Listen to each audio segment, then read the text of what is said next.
Hello mga ka-Happy Bakes! Sa video na to, ipapakita ko po sa inyo paano gumawa ng simple but pretty na wedding anniversary cake. So una muna, yung cake board, lagyan natin siya ng glucose syrup kasi ito po ang magiging parang pandikit sa cake natin.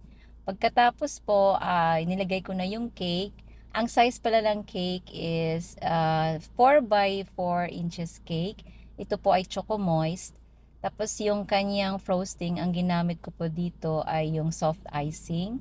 And then, ganyan po yung pagkakalagay ko para sa pag-coat ng buong cake, frost ng cake. So, dahan-dahan lang ako dyan, pero pinapastra ko lang ito para makita nyo rin kung paano talaga ako mag-frost ng cake.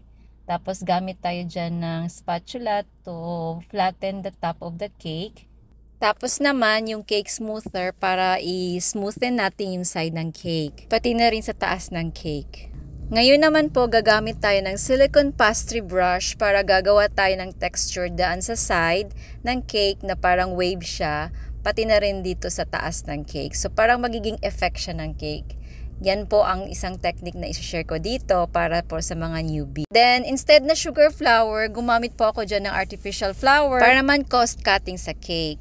So maganda pa rin siya kasi parang real life roses naman ang ginamit ko dito. Binabalutan ko pala yung stem ng flower na cling film para hindi siya diretso doon mag-tarnish sa cake.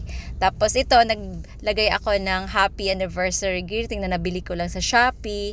Tapos ganyan lang siya lahat, nilagay ko yung mga details sa cake. Ngayon naman nagsusulat ako ng calligraphy using piping tip number 2.